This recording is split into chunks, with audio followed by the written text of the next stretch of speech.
Who we deal with can depend a lot on the nature of the business. Sometimes it's the owner. If it's a small company, sometimes it will be the CFO. Sometimes if they have a legal department, it can be the legal department. And with the intelligent agreement management, if they're a B2B business, then we are dealing with legal departments because these are negotiated contracts and the lawyers.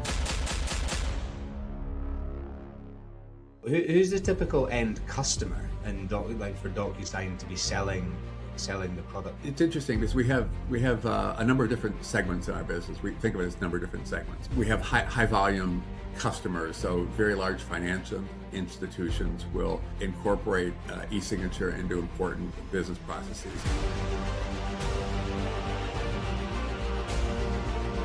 Is there ever a time where you're thinking, where do you spend or save the influence, like using it at the right time and applying that pressure? Is there times where you've held back where you might have otherwise done so? The answer to that is yes.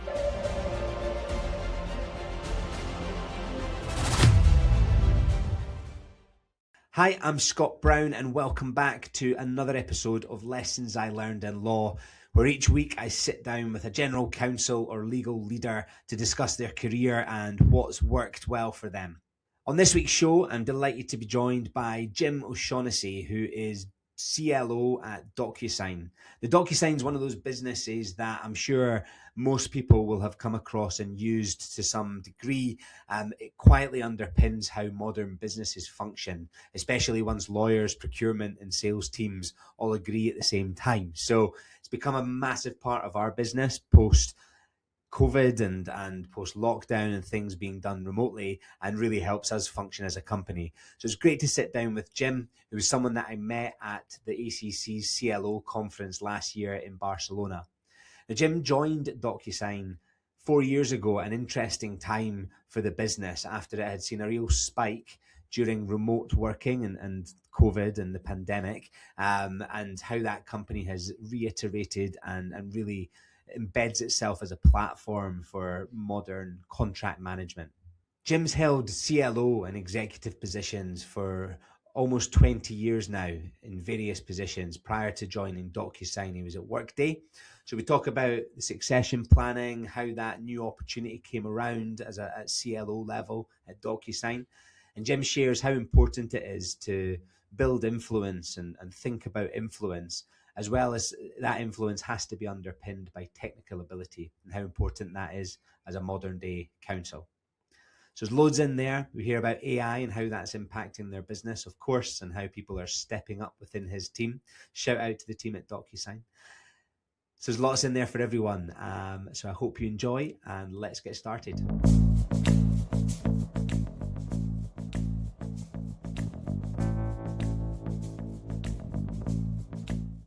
Quick word from today's sponsor, Wordsmith. So most legal tech is built by people who've never sat in an in-house legal team. Wordsmith is different. It was built by former lawyers who understand the problem from the inside. It's an AI platform for in-house teams specifically. It's got contract review, drafting, workflow, all of it is handled at scale so that your team spends time on the work that actually needs them. They've had 10 times revenue growth in 2025. BT, Trustpilot, Deliveroo, Skyscanner are already working on the platform. So if you want to find out more, head over to wordsmith.ai. Hi, Jim. Thanks for joining me on Lessons I Learned in Law today. Happy to be here. Thanks for inviting me.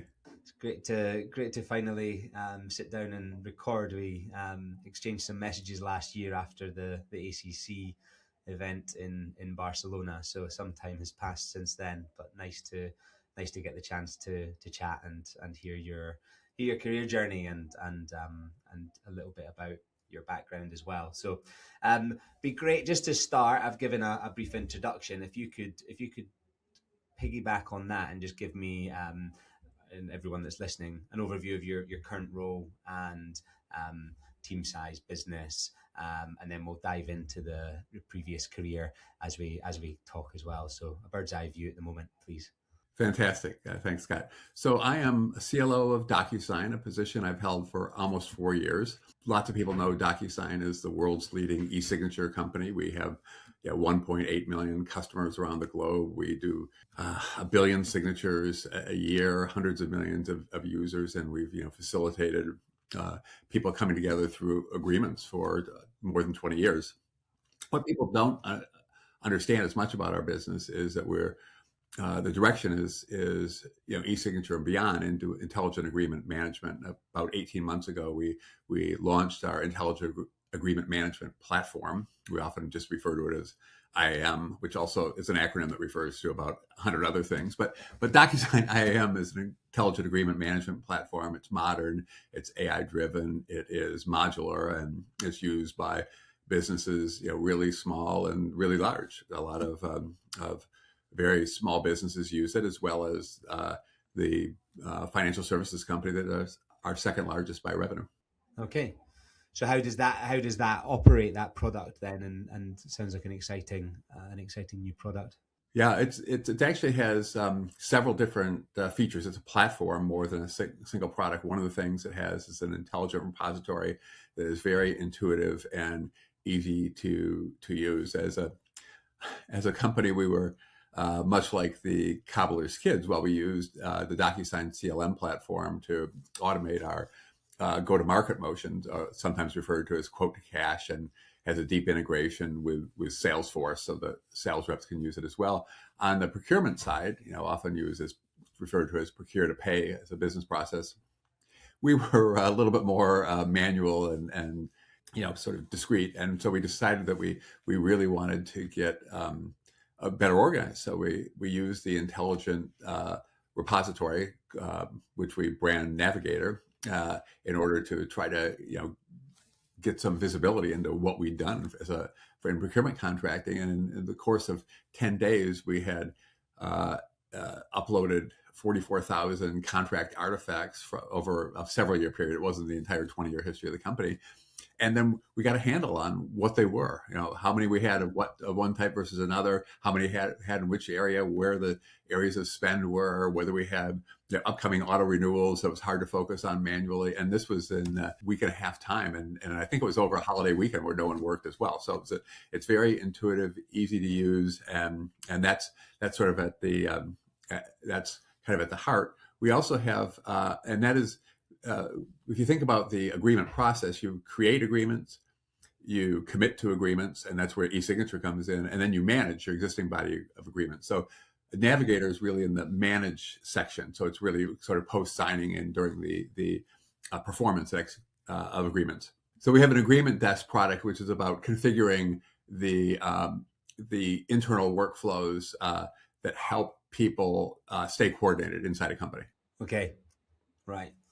And I think there are a bunch of others, but I'll stop there because we take all of our time talking about the different IAM features. No, that's cool. We'll share some links. I'm sure listeners are very familiar with it, and I'd imagine as a user base, lawyers. Well, we want people to be more familiar with it. So every little helps. Every little bit helps, right. Perfect. So, like, you joined 4 years ago, but did you say 22 years in existence, the business? So what type of function were you inheriting when you stepped into that role? So our DocuSign is now has north of $3 billion in revenue. At the time, we were a little shy of $3 billion in revenue.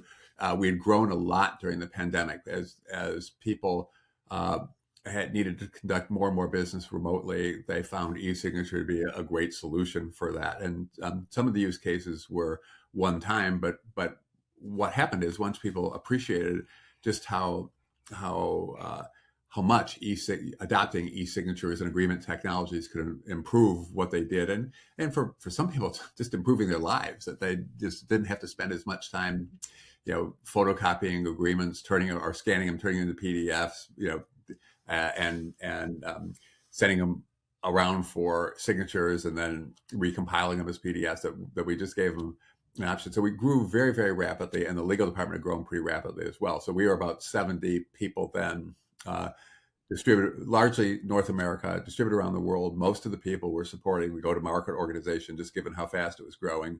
We also had a pretty large number of product lawyers who were advising our product and engineering teams on the some of the regulatory features that we needed to incorporate into products and some of the regulatory constraints on the products, as well as the corporate securities team, an employment team, and teams that you typically find in legal departments. Okay, cool. Who are the typical who's the typical end customer and like for Docusign to be selling the product to? Well, yeah, it's interesting because we have a number of different segments in our business. We think of it as a number of different segments, and so in our enterprise segment, particularly for we have high volume customers. So very large financial institutions will incorporate e-signature into important business processes, and so think about consumer loan operation or even smaller commercial loan operation in a large bank. And so then we tend to deal with operations people because these are agreements that by and large aren't negotiated, right? The company comes up with a template form agreement.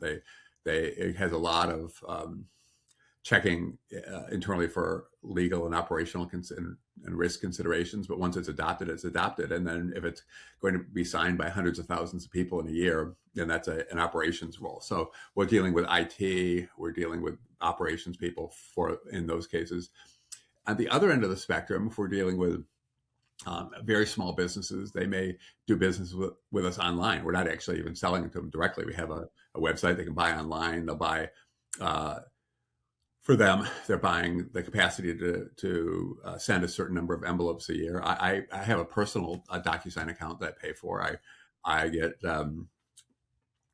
60 envelopes a year, 5 envelopes a month for a relatively small cost per envelope. I only use about a third of those, but that's a different story. But I love having the ability to do this, and I found that I use it more than you might think. And then in between, we have medium enterprises and who we deal with can depend a lot on the nature of the business. Sometimes it's the owner.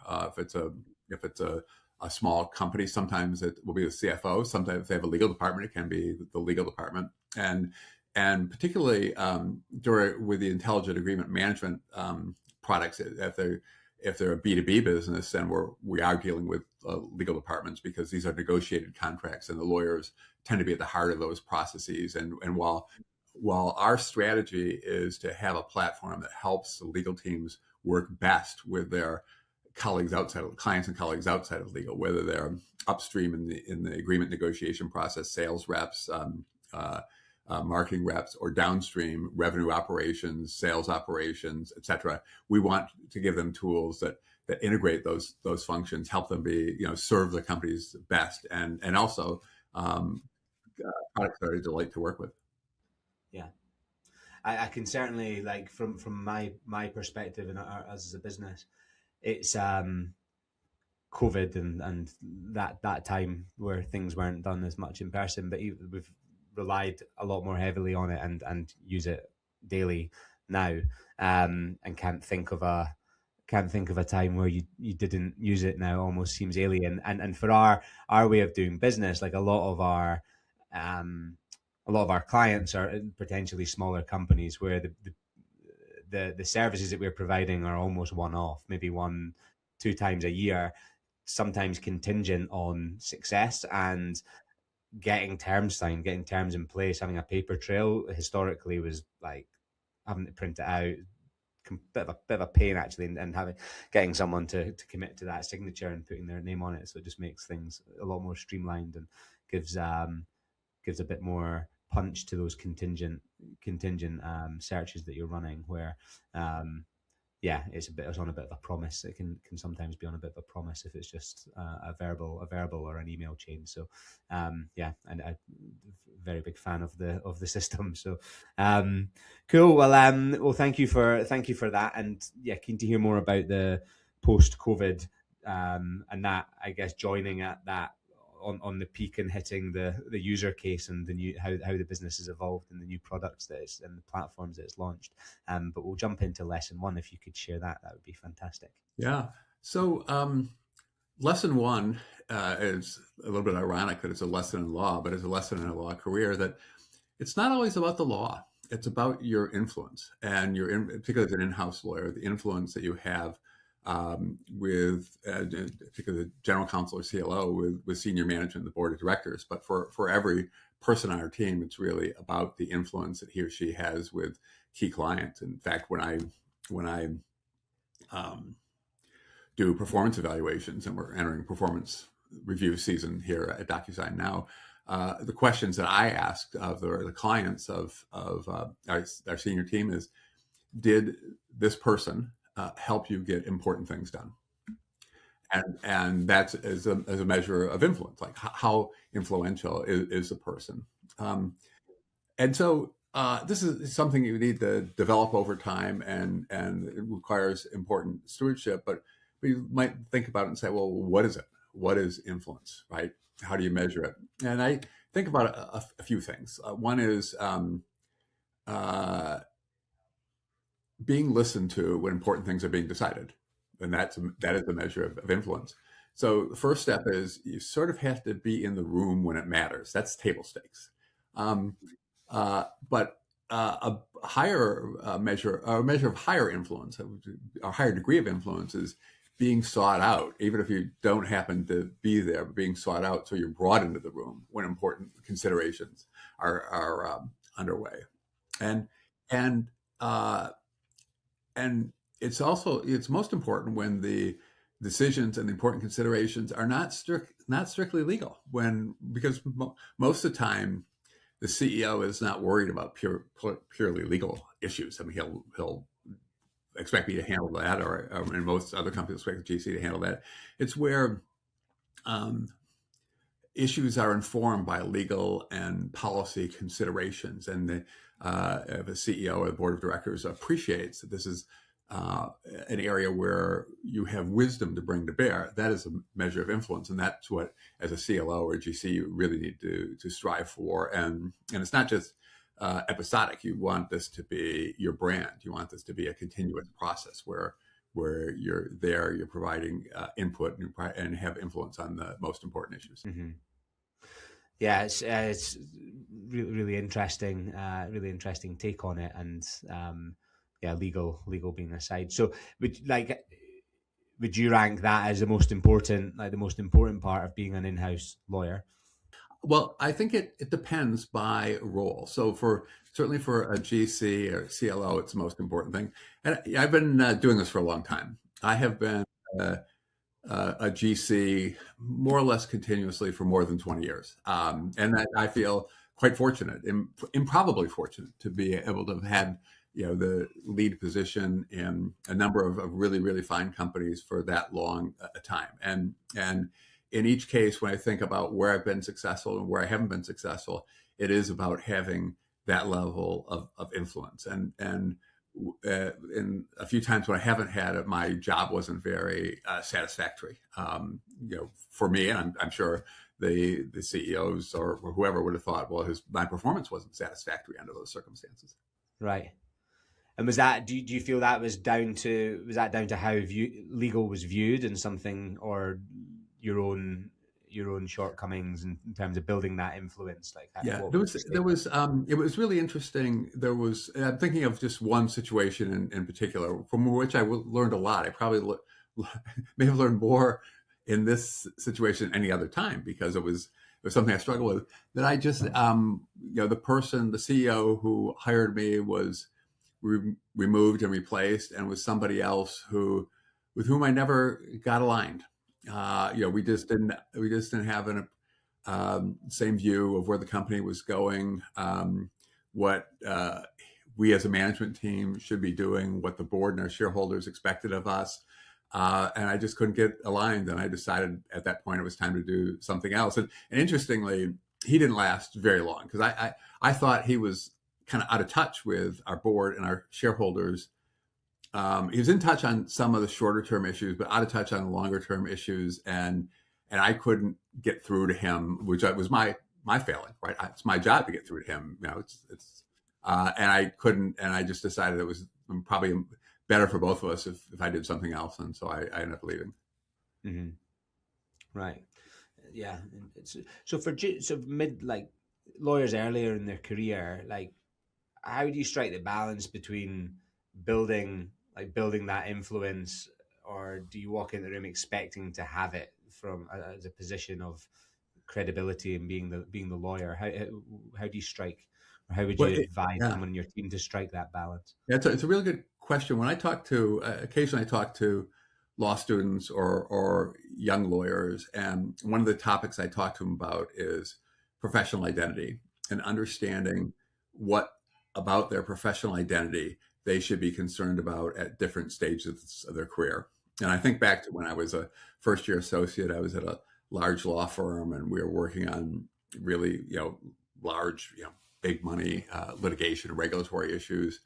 And I was terribly worried that the senior lawyers at this big client, particularly one large client in particular, was, um, at that time, the second largest integrated energy company in the world. I thought, the general counsel and deputy general counsel don't know who I am, and I thought that was a problem. And then later I realized it wasn't a problem. Like, they were only going to know who I was if I really screwed something up. I wasn't going to.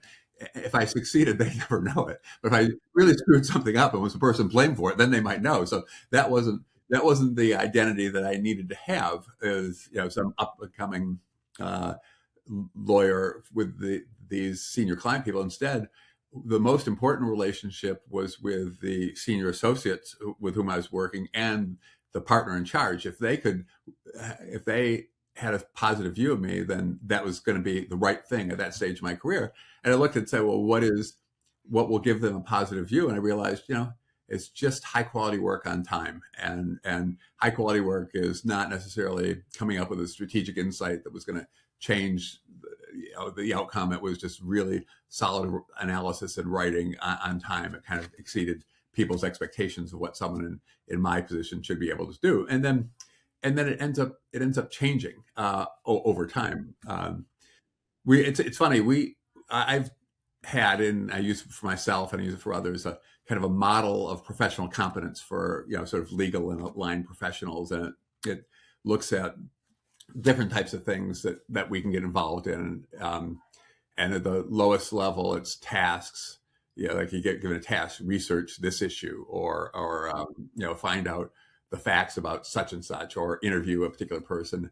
And then and everyone has to perform tasks. It's not like I, as a CLO, never have a task. I have lots of tasks. But then if you're good at tasks, then you're given matters, and matters might be, handle this small case, negotiate this contract. It might be a big thing, negotiate a big contract, but it's usually pretty discrete. Like, there's a beginning and there's an end, and it's a matter. And then the next level is counseling. It's when a client comes to you and asks you about something, and your response is not, well, the law is X, figure it out, right? Your response is, this is what I think we should do, and this is why, and this is how it's informed by legal. And good counselors do that. And they're very, very, it's very sophisticated lawyering that comes up at the counseling level. The top level area for us, it was what I call leadership activities. And this is a lot more common in companies than it is in private practice. But you see a problem, or you see an opportunity that nobody else has really grabbed onto, and you say, we can make things better here. We can solve this problem, or we can exploit this opportunity. And I'm going to I'm going to marshal the resources necessary. I'm going to take ownership and drive it to a solution. And when you operate at that level, you're really, kind of optimizing what you might do with your career. And the opportunity that a junior lawyer has for leadership is a lot different than what I have as a CLO for leadership, right? Like, so a much larger part of my, if you think about mapping professional activity in spaces, like, I should be spending a lot more time on mine on what you might think of as leadership and counseling activities than our more junior lawyers. On the other hand, there are opportunities. One of our our sort of least tenured lawyers, I'll say this, did a presentation only yesterday to our global legal town hall. We have those every month where we talk about things about how her use of AI to help in the practice. And she showed how that she had developed an agent using our a tool, an internal tool we have. It's not a legal specific tool, and use this to more quickly identify questions that had already been researched in the by the product team and answered. And it was something that she put together in an hour, and then she did this, and I gave this little demo to the legal team, and I looked at it and thought, this is pretty cool, and this has a lot of ramifications. So I asked her to record a demo. She used one of the local tools, had that demo to me in an hour. I shared it with our executive leadership team in next 25 minutes to show this is what's possible. And I showed it to them because if this is the experience that one of our lawyers has using a different tool in a non-contract context, this is a tool that we have to give our customers, right? Because people will want it. And that was a really interesting leadership exercise for her, that she did this, and it wasn't without some personal risk. I mean, I could look at it and thought, why are we wasting time on this? Why is she doing this? But it was really cool. And so with this, look at the benefit for her. She got exposed to our whole executive leadership team who might not otherwise have known who she was. And now they will know that she's this really smart, creative person who did this thing, and it just helped in her professional identity a lot. Yeah, that's an amazing example. I think there's huge scope for that across all industries, right? And with tech savvy and people that are like, if that's your interest and your passion, investing that amount of time or that piece of time to show up and build credibility and influence. Yeah.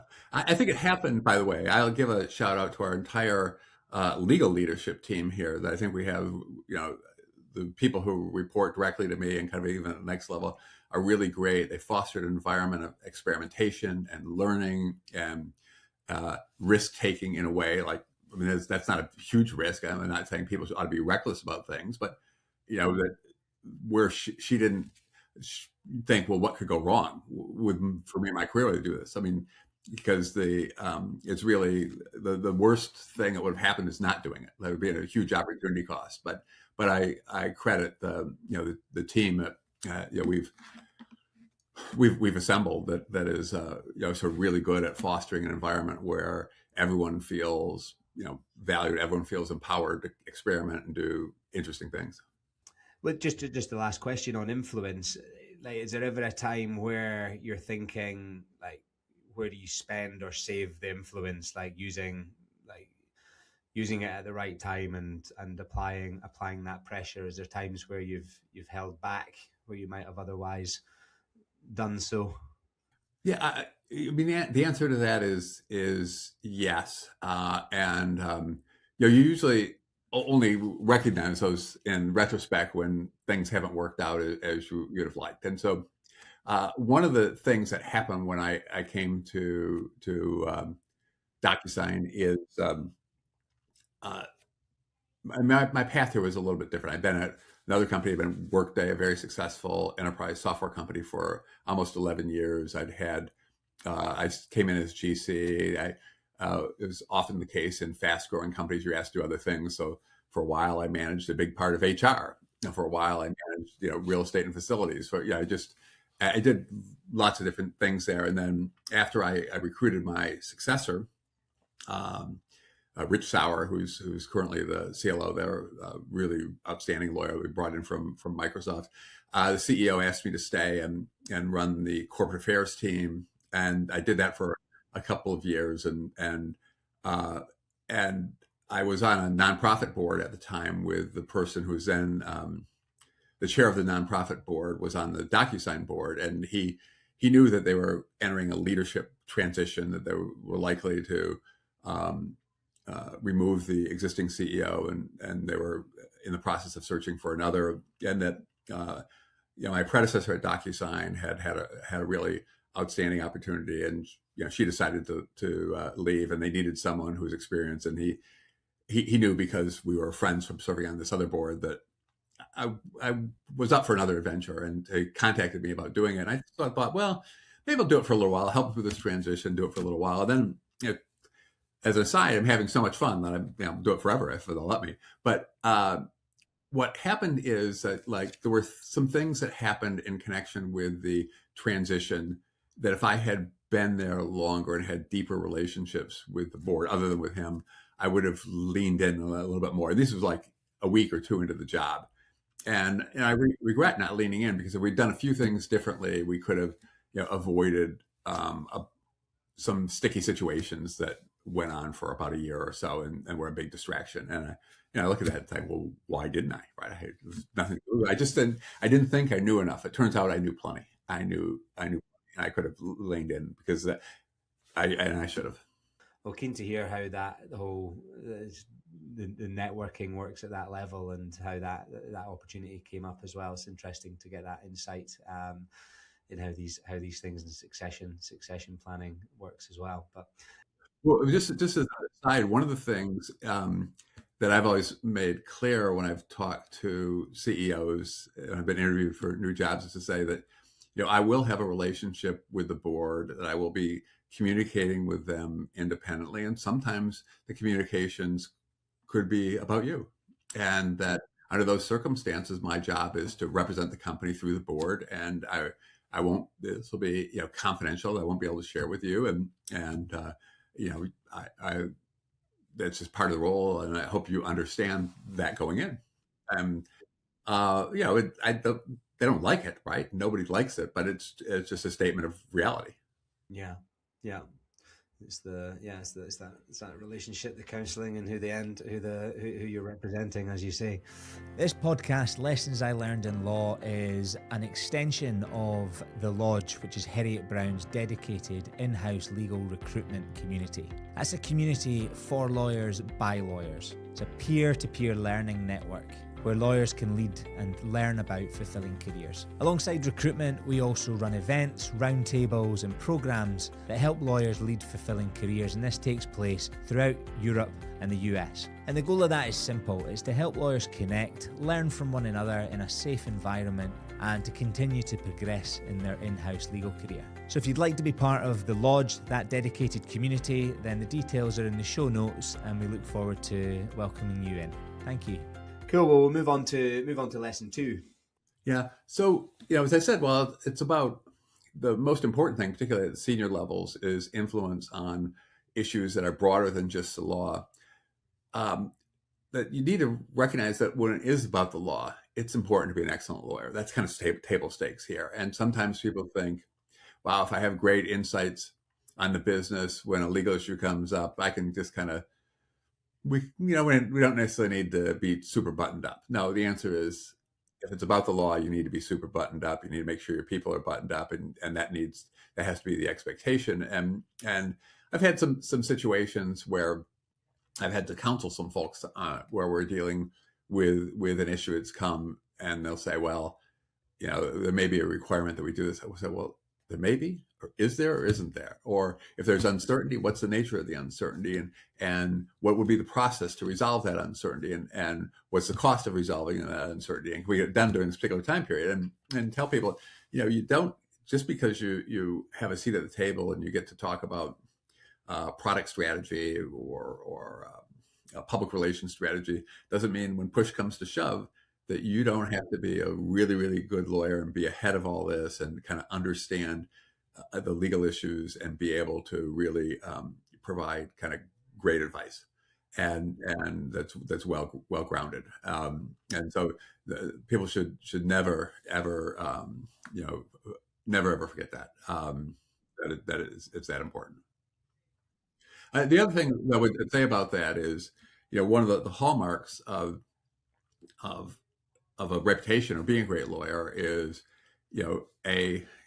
respecting confidences, B, and being trusted, and C, I think this is super important, is never compromising your integrity for anybody at any time for any reason. Mm. Yeah. Is that those 3 things, is that how you judge excellence? Yeah, that's right. It's just, those are, they're the starting and ending point for those things. How do you, like, if you're assessing someone to join your team, or you're hiring or looking at a promotion, like what sort of, what assessment are you doing around that technical excellence? So It's interesting. It's easier to do with people who are on the team because you have a track record that you can look at. Um, I think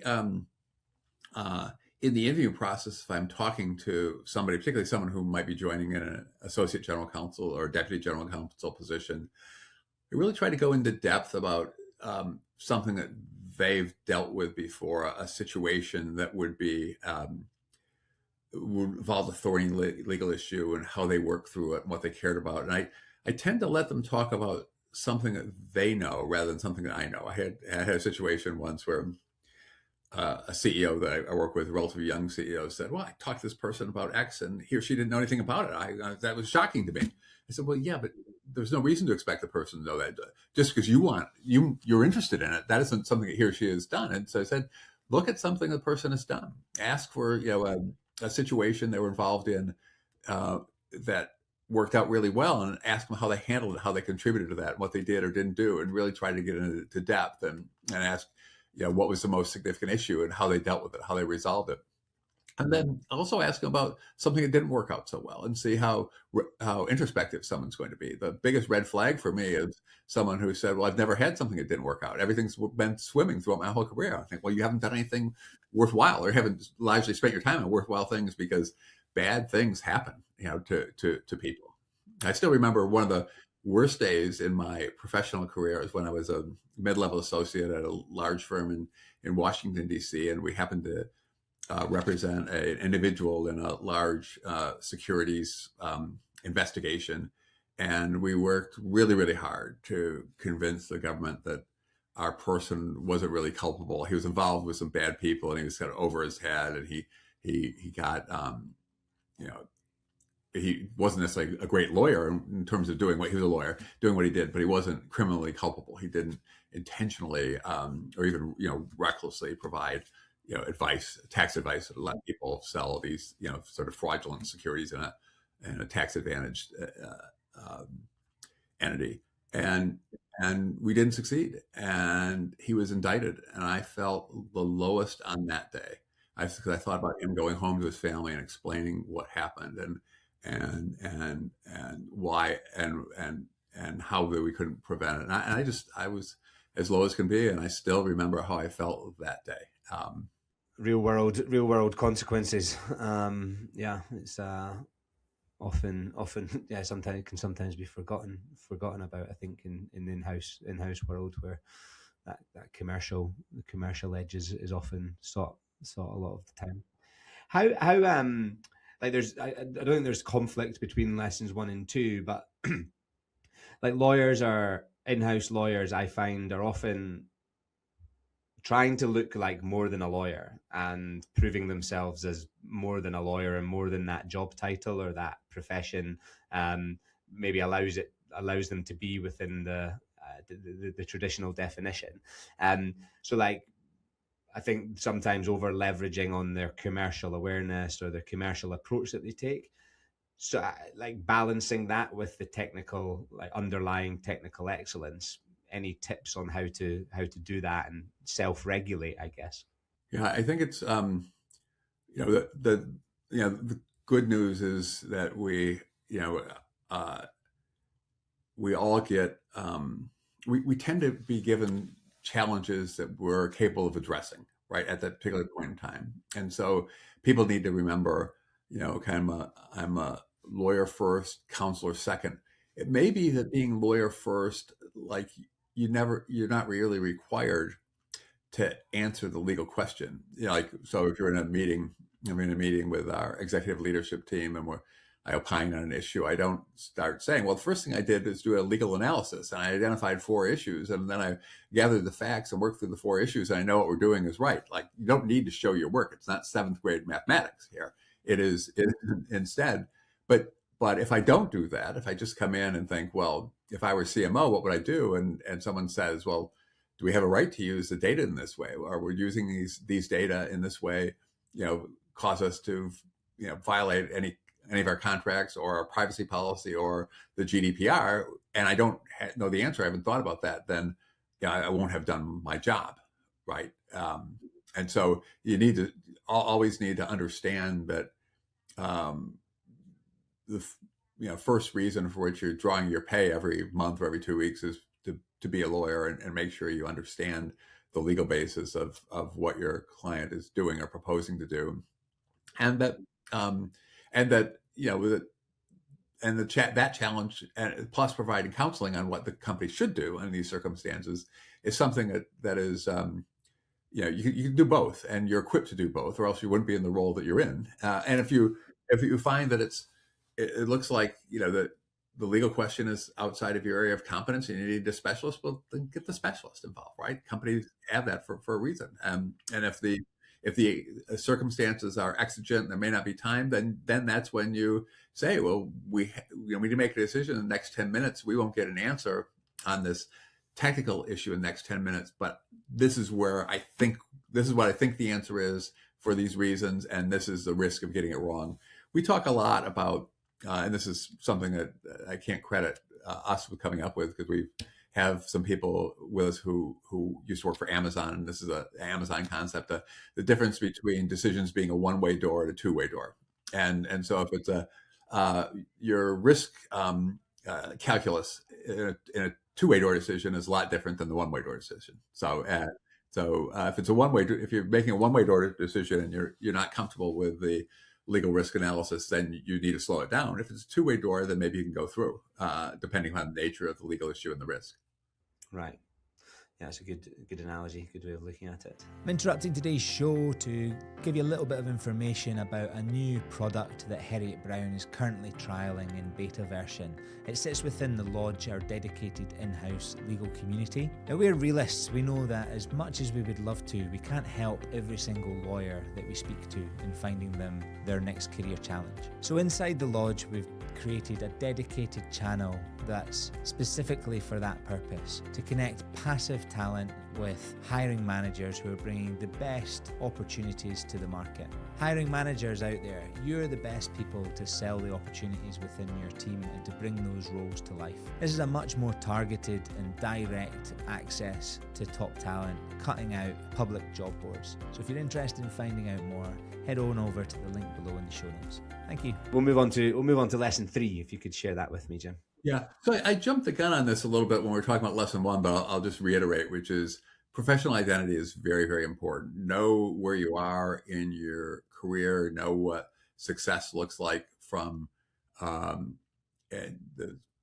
point of view, from your point of view in your particular position, which relationships are more important, and understand what people should be expecting from you and what you would otherwise delight from them, and think about if that's how they see you, and also be meaningful, be thoughtful, and purposeful as you think about your next career step and how to change your professional identity in order to achieve that. I had in one situation, I was taking on a GC role, and my predecessor they decided that my predecessor really wasn't the person they needed to deal with what they were doing and what they were facing at the time. And and there was a lot of press on what was going on. And I had talked to both the CEO and board members and other members of management on what they wanted from the GC going forward. I didn't ask what they weren't getting, because I just didn't think that wasn't edifying to talk about my predecessor's limitations. And then my predecessor, trying to be helpful, tried to put together a transition plan, and she sent me a lot of data, and it wasn't at all aligned with what the CEO and board were hoping to accomplish. We're hoping for the GC to accomplish. When here she came out, and I thought, wow, this is someone who really lost sight of professional identity, because she was thinking that I was going to do all the things that had caused the board and the CEO to conclude that she wasn't the right person, when I knew I had to focus my time on very different things. And so it's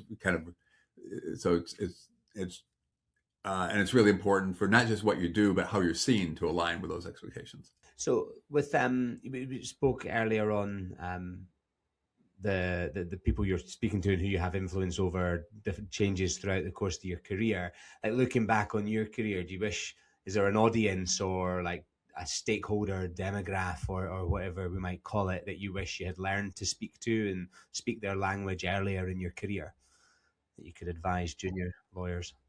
Yeah.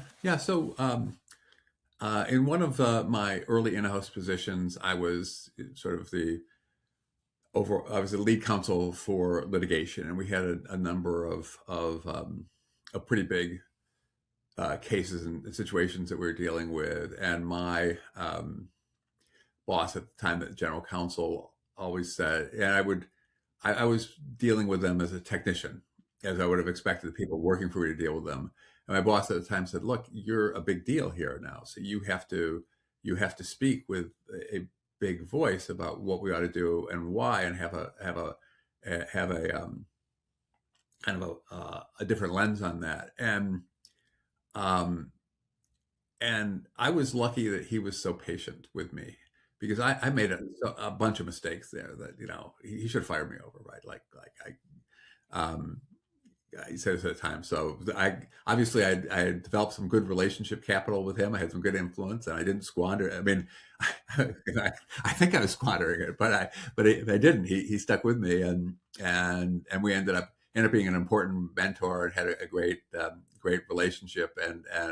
But he was very patient, because I was pretty dense when it came to really thinking about how to look at this, since I was the overall kind of litigation leader, how to think about the litigation as a business person and not as a lawyer. And it was funny. I did in some parts, and I think that helped me, but I didn't in other parts, right? Like, so we had reduced force very, very substantially over the years. We've gone from more than 200,000 employees to, when we sold this company, down to 80,000 employees. When you think about that, so we're 40% of the size. So we had reduced, either sold businesses with people or reduced force with 60% of our population. And so when you do that, you're going to get claims, because you have selection processes, and you think that they were as well designed as you can make them and as well executed. But a fair number of those 120,000 people are going to say, "Well, you didn't behave appropriately compared to me. I think you chose me for the wrong reason." And so we had a large number of claims, and some people had personalized this and thought, we can never compromise these claims, because we worked so hard to get it right, that compromising a claim would be admitting we didn't get it right. And I look at it and said, no, we need to be pragmatic. We need to move forward. We need to run our business, because we have a lot of challenges. That's why we had to reduce force. And the way to do that is to minimize the total cost of this litigation. There are three components of cost. There's the amount we're spending on outside counsel. There's the amount that we're spending in settlements or adverse judgments, and there's the opportunity cost of having people inside the company, managers, business leaders, focus time on this rather than trying to improve what's going on with the company. And so that was the objective function for these cases, is how to minimize the total cost, which for us at that point was kind of revolutionary. No one had actually said it that way. I think that's how the business people were seeing it, but they didn't expect a lawyer to see it that way. So in that respect, I did it right. But there were other cases where I just got it wrong. Like, I just completely got it wrong. And he stayed with me. So that was good. Good for me anyway. That's good. Good outcome. Yeah, exactly. That's what's important. That's what matters. And yeah, like you said, using the influence at the right time and building that up.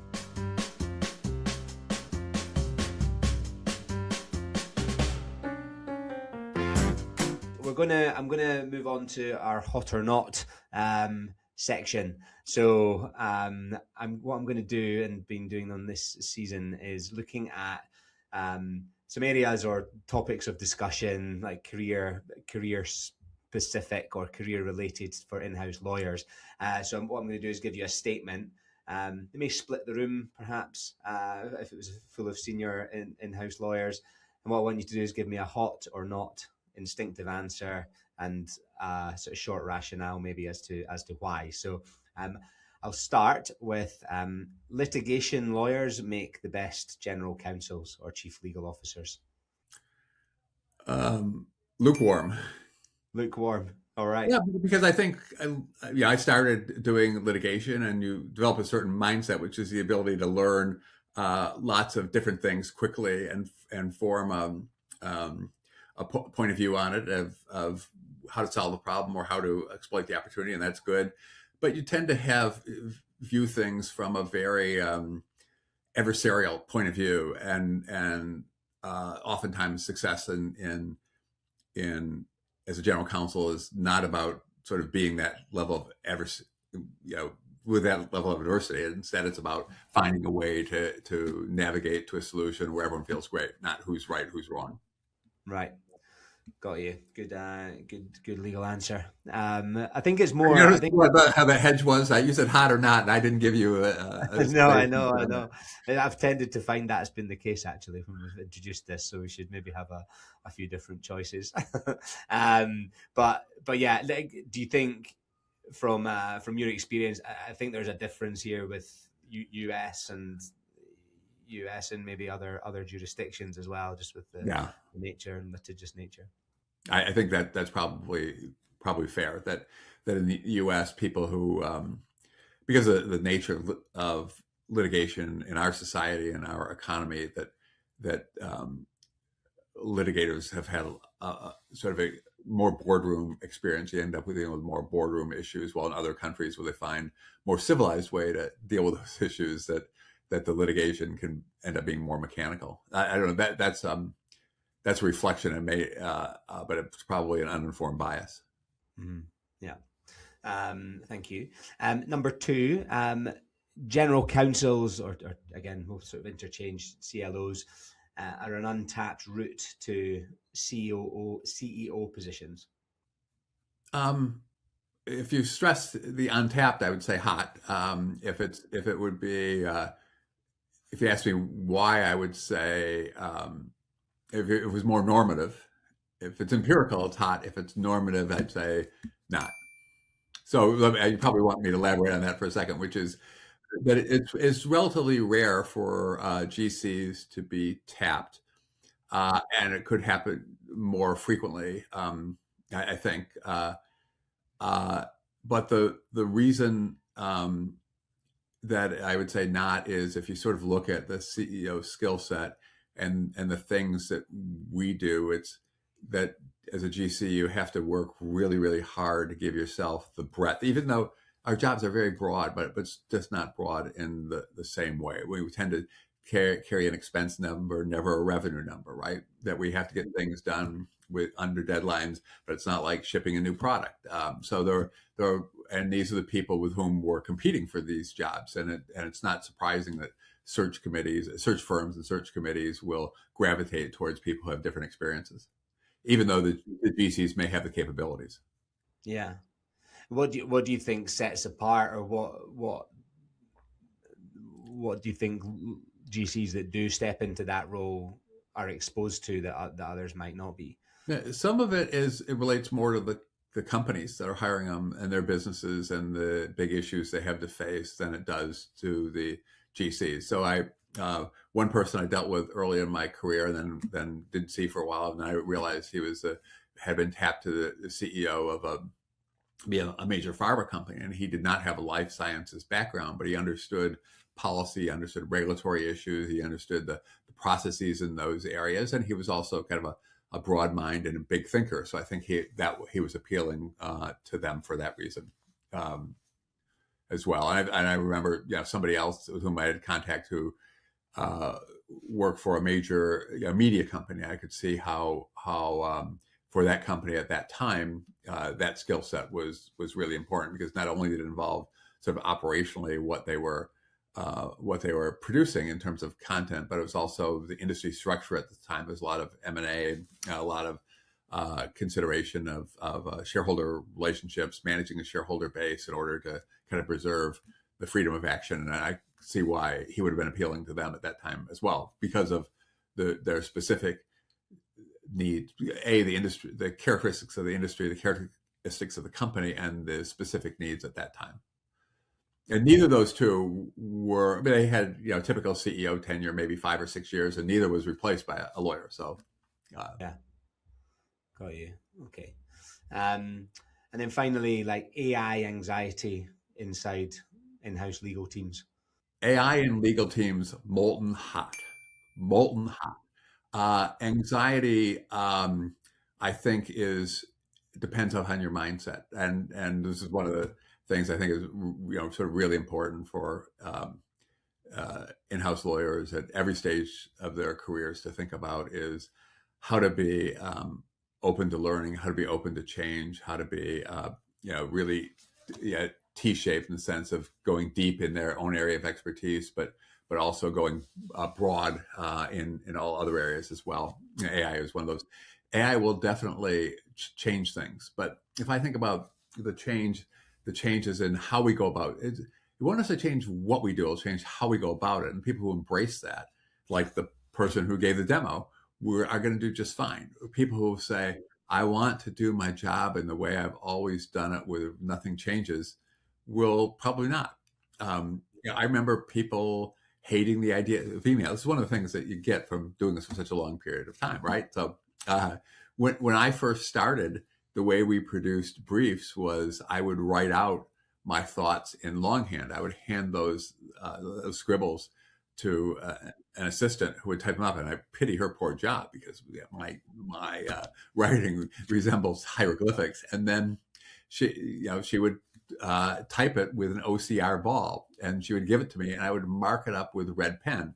And once it was marked up with red pen, because it could still be scanned, it would go to a specialist room where someone would scan it and then make the corrections in red pen, and then I would come back to me and I could edit it more, and then we turn it around, and then we had the ability to communicate over, I don't know, 12 baud modem or something with our other offices and share these things. And there were people who even found that process. Oh, what do you mean it's going to be in this computer? And I feel, sort of daunting at the time. I had done a lot of coding earlier in my life, and so I thought, why is this so bad? Like, we should be able to do better than this. And obviously we do a lot better than that now. I remember people in the legal profession actually wondering whether email communications could be privileged, right? I mean, there were courts, hell, if you want to have privilege attached to your communication, don't do it through email. And so, I mean, that changed. So everything, changes, right? And people can either embrace change or resist change. And if you resist this change, which could be an order of magnitude more significant than the others, then life is going to be more challenging. Mm-hmm. Yeah, it's I think there's just that opportunity, isn't there? It's you can't just sit waiting for change to happen. You got to, like, the example you gave in your team, I think, is a fantastic example of someone on the front foot. Yeah, I could give it a whole host of examples later in that same presentation. Our head of our global integrity business, global integrity unit, who manages our ethics and compliance programs, gave an update on what her team is doing, and she identified the 6 agents that they've employed, AI agents they've employed, to help people better understand our expectations of them and how we want to conduct the business. And these are actually AI agents that people, either team members, interact with or employees interact with, and they're all allow us to improve how we operate as a global business with integrity. Part of it's getting better answers to people faster, and in sort of in real time in their time zones. Part of it's making the resources that we have available kind of more readily available to the people on the team. So part of it is improving how we produce new collateral. So it's speeding up business in remarkable ways, but really only for the better. And our team's the same size. It's interesting. In the last 24 hours, I've seen an announcement from Amazon that they're reducing 16,000 their workforce by 16,000 because of AI productivity, and also Dow Chemical, which is not necessarily what you'd think of as an AI first firm, reducing their workforce by about 4,000 people. We are investing. We are investing in our technology in this area, and we're investing in our people, and we're not reducing force. We're trying to find ways to invest in really how to use AI both in our internal operations and also even more to kind of make AI infused applications and platforms available to people so they can improve their own contracting operations. Mm-hmm. It's great to hear. Great to hear the positives on that front, because I think there's way more coverage of the negative impact, and that, I don't know if it's fear mongering, but like the reality perhaps at some of these organizations when what hits the press is that negative. There was a leaked document. I think I saw that on Amazon. It was a leaked email being sent before it should have been sent. Yeah, well done, good PR. But yeah, I think there's opportunity, as you've said, for people to for people to adapt and change. And I don't think that those headlines give the full picture as to what's happening in the world of work as it relates to AI. I